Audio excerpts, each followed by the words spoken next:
기도하겠습니다. 하나님 감사합니다.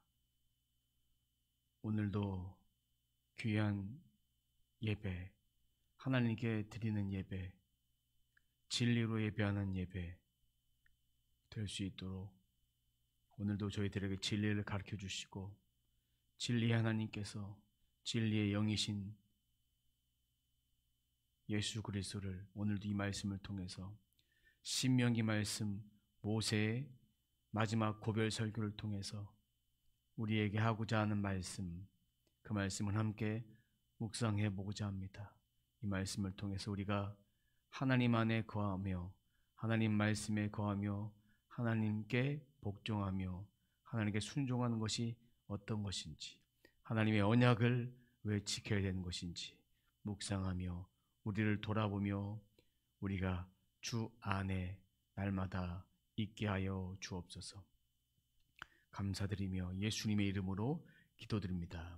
아멘.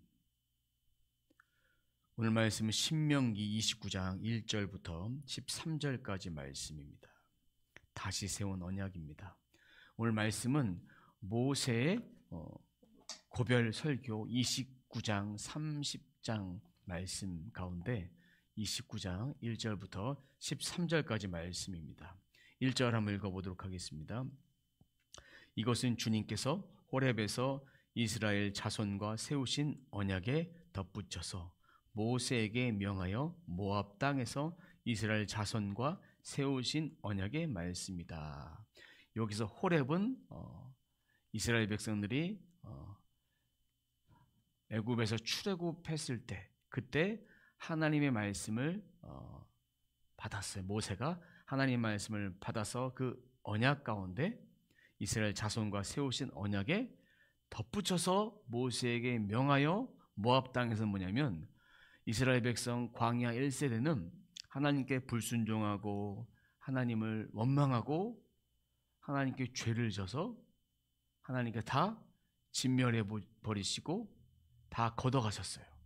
그 죄를 원하지 않으신 하나님, 하나님께 불신앙했던 그런 사람들을 다 걷어가시고 광야 2세대, 그때에 20세 이상의 자녀들 그리고 태어나지 않은 자녀들, 그들에게 모압 땅에서 이스라엘 자손과 세우신 언약을 다시 한번 반복해서 이야기하는 거예요. 너희들이 이 땅에 들어가서는 꼭 이렇게 해야 된다. 하나님 말씀을 지켜야 된다. 신앙과 삶 가운데 하나님 말씀에 절대로 복종해야 된다라는 것을 말해주고 있습니다. 자, 그래서 오늘 말씀을 다시 세운 언약이지만 원래 그 언약을 세우는 거예요. 재언약이라고 할 수도 있고 새로운 언약이지만 그때 세웠던 그 언약, 아브라함과 이삭과 야곱에게 허락하신 그 언약의 하나님, 그 하나님의 말씀을 다시 한번 되새겨 주는 그런 오늘 말씀이 됩니다. 2절 말씀 보겠습니다. 모세가 온 이스라엘을 불러 모으고 그들에게 말하였다. 온 이스라엘은 광야 2세대를 말합니다. 불러 모으고 그들에게 어떻게 말했냐? 이집트 땅에 하신 일 당신들이 지켜보는 가운데 바로와 그 신하들 앞과 그 온 땅에서 하신 모든 일을 당신들은 똑똑히 보았소. 출애굽의 역사를 그들이 보았어요. 어렸지만 그들이 그 모든 하나님의 역사들을 봤습니다. 하나님의 역사를 보면서 반복해서 이야기한 이유는 뭐냐면 결코 잊어서는 안 된다. 하나님이 그토록 큰 역사를 베풀어 줬던 이유는 너희들을 구원하기 위해서. 구원의 은총이 영원히 기억돼야 된다. 머리로만 아는 하나님이 아니라 기억 속에만 하나님이 아니라 지금 살아계신 하나님으로 기억돼야 된다는 것을 말해주고 있습니다. 그럼 여기서 2절 말씀을 통해 우리는 예수 그리스도를 통해서 구원받은 자에게 새 언약의 말씀, 말씀을 주셨어요. 기억되어야 된다. 하나님의 놀랍고 위대하신 은총은 새 언약의 말씀을 구약시대는 하나님께서 메시아를 보내주신다. 고 신약시대는 예수 그리스도가 초림하셨어요.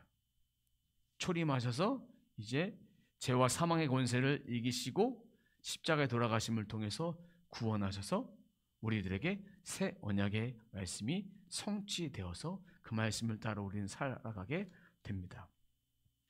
구원받은 거예요. 예수를 믿으면. 그 당시의 사람들은 하나님 말씀에 순종하면 복을 받을 것이고 순종하지 않으면 저주를 받을 것이다. 저주를 주기 위함이 아니라 하나님 말씀 가운데 절대 순종해야 된다는 것을 가르쳐 주는 거예요.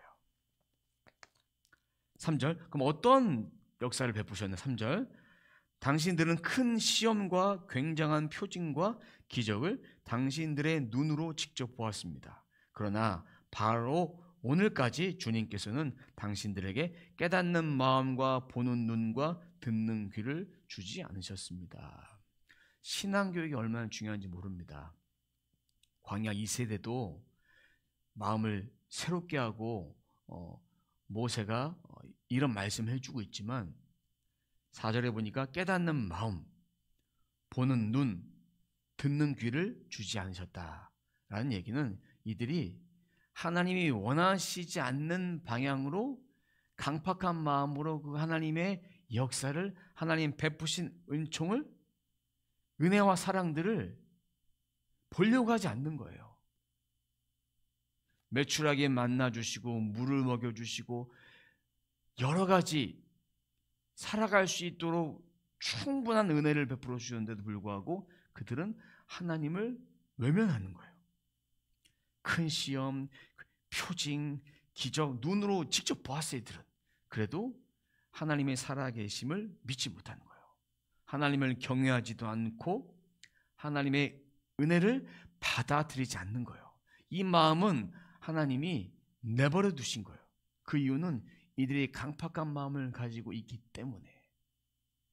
우리가 죄를 지었을 때 처음에는 찔림이 있어요.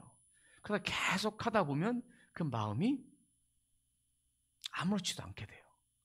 예배 생활도 신앙생활도 처음에는 열심히 하다가 좀 나태해지면 내가 이래서 되나 이런 마음 같지만 계속 좀 지나고 보다 보면 이 마음에 느슨한 마음이 들고 또 뭐 이렇게 해도 되겠지, 한 번쯤이야, 계속 그러다 보면 멀어지게 되면 결국은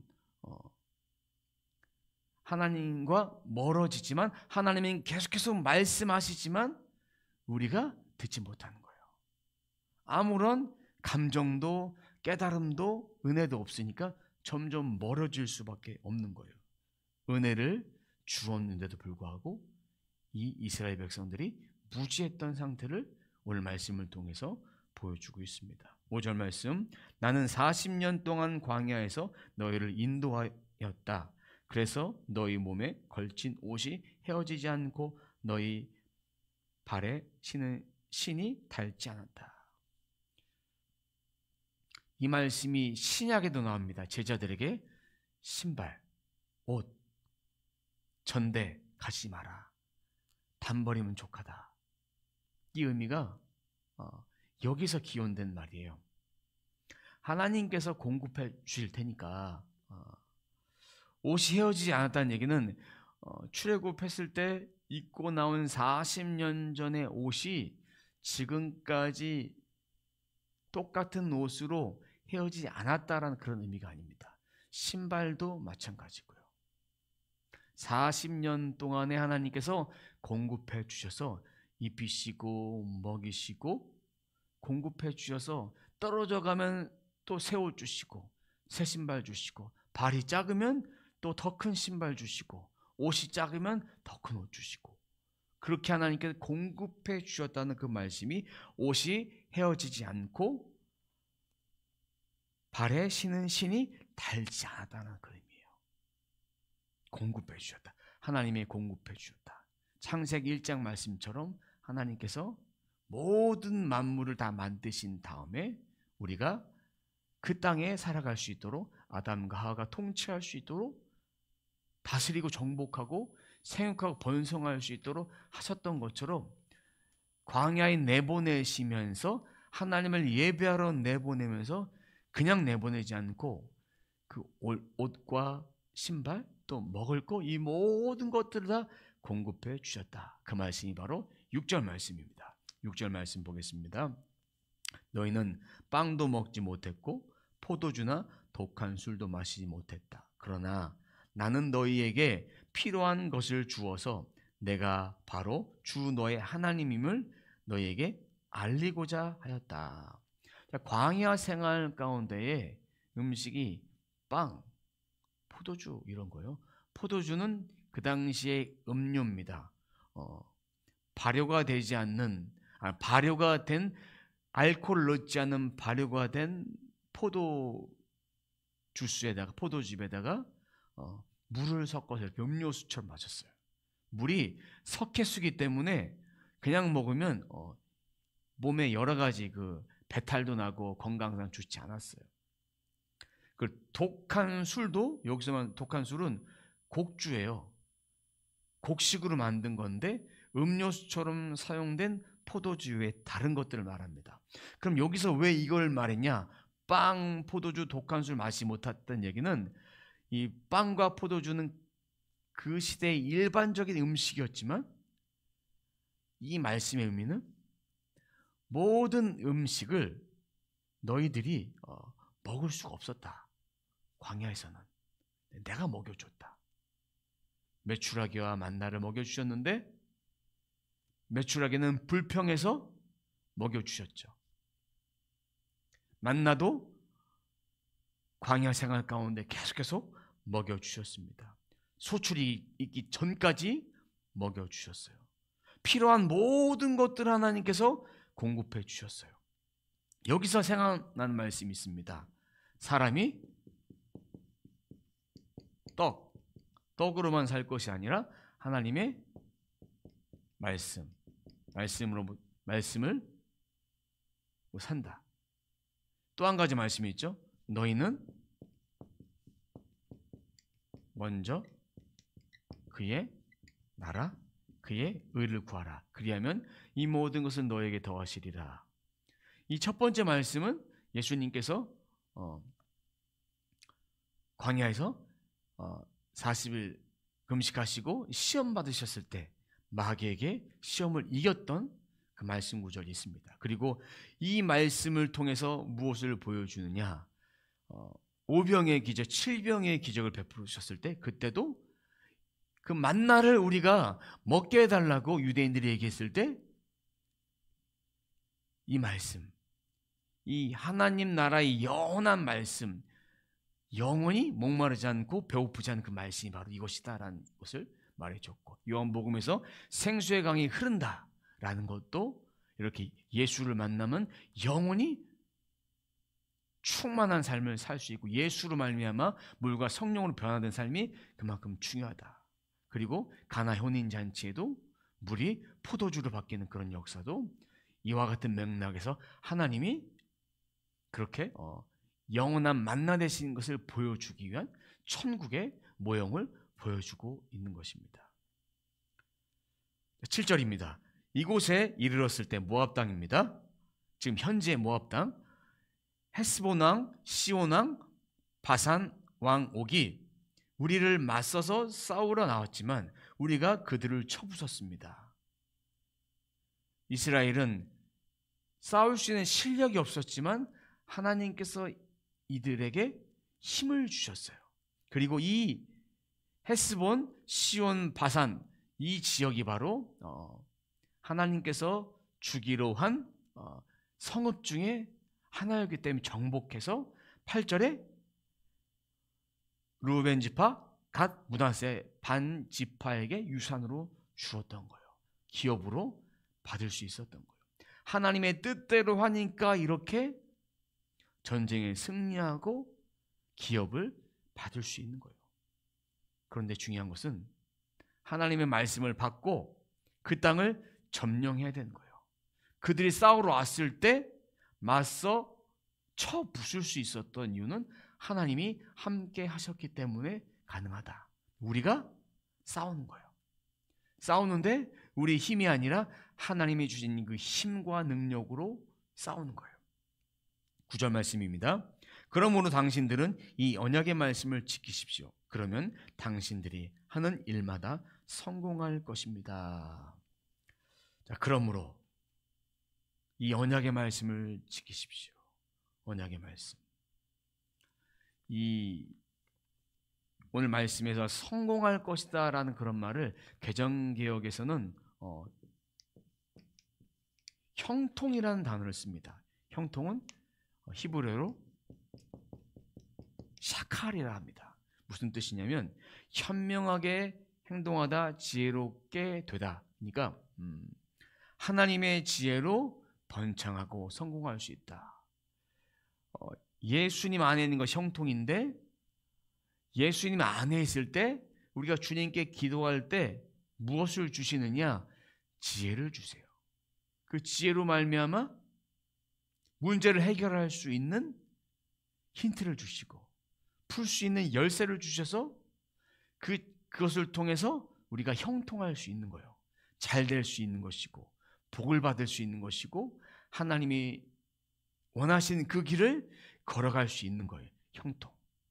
형통이 바로 복의 근원 대신 하나님의 지혜를 따르는 자에게 주시는 거예요.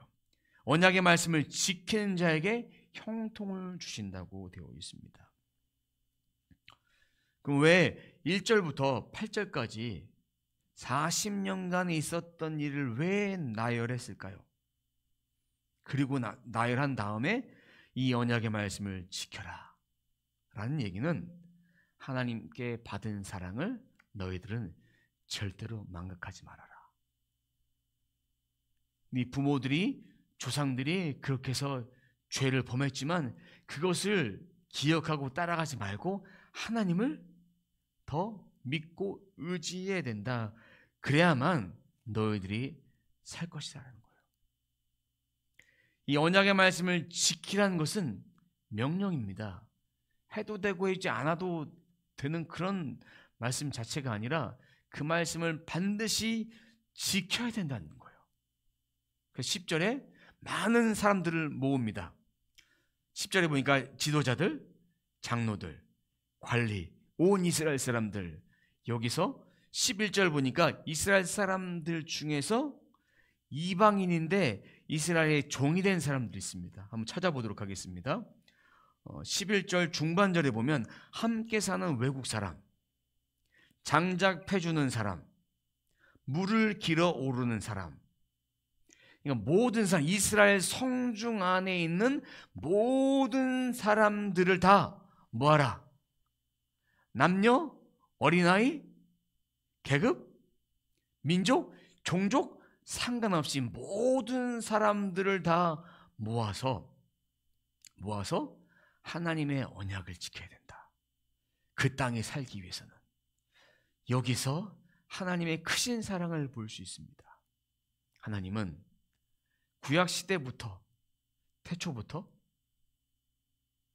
모세가 마지막 고별설교 그 부분에서도 많은 영혼들, 특별히 모든 종족에게 가리지 않고 모든 사람들이 하나님 안에 있어야 된다는 것을 보여주고 있습니다.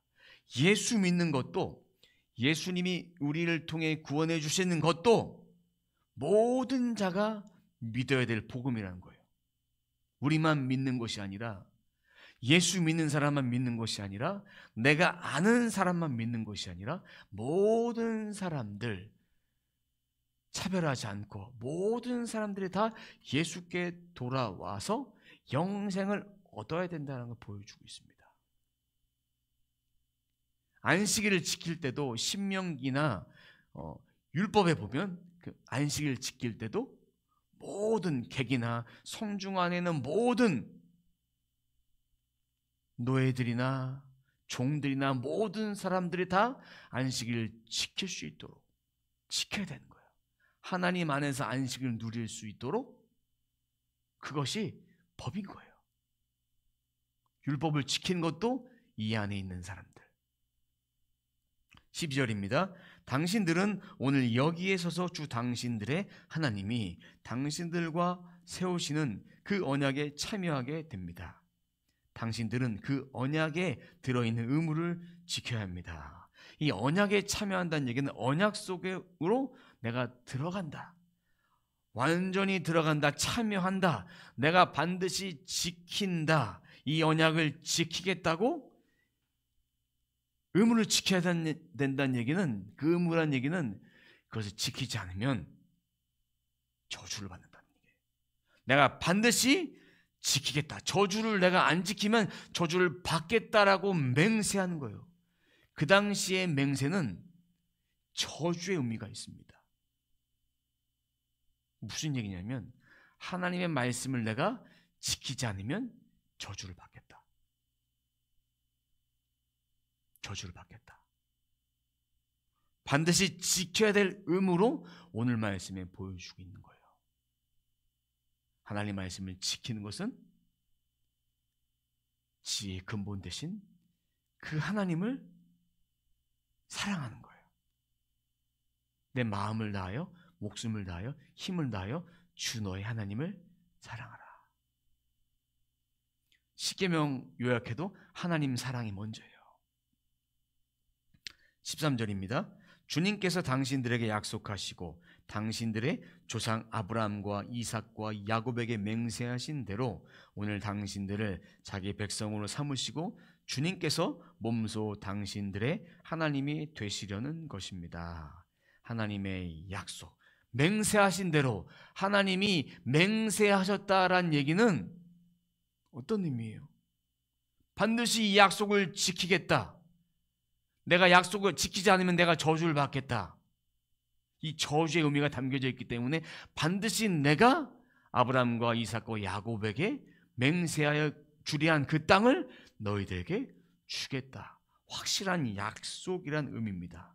자기 백성 삼으시고 그리고 주님께서 몸소 당신들의 하나님이 되시겠다. 영원히 지켜주겠다. 반드시 이루어 주겠다라는 거예요. 이 언약을 믿는 자는 믿음 안에 살고 이 언약대로 지켜 행하는 거예요. 자, 그러면 이것이 바로 예수 믿는 자가 지켜야 될 말씀이고 예수 믿지 않는 자가 예수 믿고 나서 형통의 길로 인도하는 그 길인 거예요. 사람은 자기의 뜻대로 하려고 해도 안 돼요. 가나안 땅에 들어가서 이들은 어떻게 했습니까? 처음에는 하나님의 뜻대로 진멸하고 또 여러 가지 하나님께 미리 말씀하신 대로 순종했지만 나중에는 진멸하라는 백성을 진멸하지 않고 통혼도 하고 그러다 보니까 이방 종교랑 섞여서 그들이 믿는 신을 섬겼어요. 하나님이 그 말씀을 미리부터 해주신 이유는 그들이 그것에 오염될 수 있으니까. 오염돼서 이스라엘 모든 역사를 보면 죄짓고 회개하고 죄짓고 회개하고 우상 숭배하고 하나님을 떠나고 나라 빼앗기고 신약에까지 그렇게 되잖아요. 하나님 뜻대로 하지 않으니까. 오늘 말씀을 통해 주고자 하는 메시지, 모세의 마지막 고별 설교를 통해서 가나안 땅에 들어갈 이 세대가 언약을 갱신했어요. 그럼 우리가 이제 이 말씀을 붙잡고 새 언약의 말씀, 가나안 땅에 들어갔다. 가나안 땅, 우리는 예수 그리스도를 통해서 새 언약의 말씀을 받았습니다. 이 가나안 땅에 들어가는 사람들은 율법을 지켜야 돼요. 순종하면 복이 있고 형통이 있고, 그리고 순종하지 않으면, 불순종하면 저주가 있다. 우리는 새 언약 대신 예수 그리스도를 통해서 이제는 하나님 자녀로서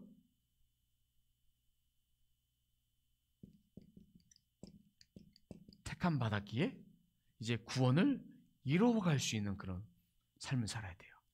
구원을 이루어갈 수 있고 구원을 완성해 갈 수 있는 구원을 우리는 이루어가는 거예요. 영으로는 거룩해졌고 마음, 혼이죠. 육, 몸이죠. 몸으로는 구원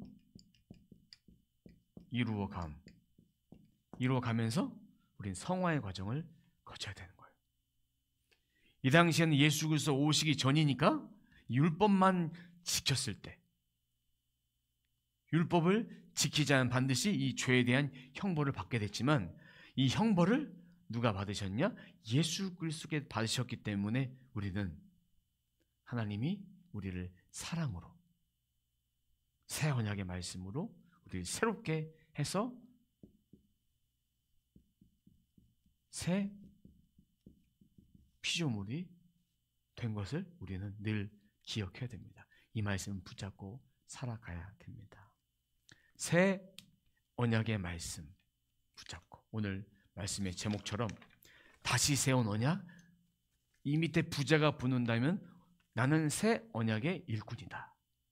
새 언약의 일꾼이다 라는 것을 기억하시면서 오늘도 함께 기도하실 때 하나님 저를 새 언약의 일꾼으로 삼아주셨으니 하나님의 백성답게 그렇게 거룩한 백성으로 살기 원합니다. 그 인생 가운데 정말 주님이 주고자 하시는 놀라운 비밀들이 저를 통해서 풀어질 수 있도록 제가 하나님 말씀을 사모합니다. 그 말씀을 통해서 새 언약의 일꾼으로서 생각을 바꾸고 마음을 바꾸고 사고방식을 바꾸고 오직 주님만이 나와 함께 하심을 늘 고백합니다. 함께 이 시간 말씀을 기억하면서 합심해서 통성으로 기도하도록 하겠습니다. 주여 한번 부르고 합심해서 통성 기도합니다. 주여 주여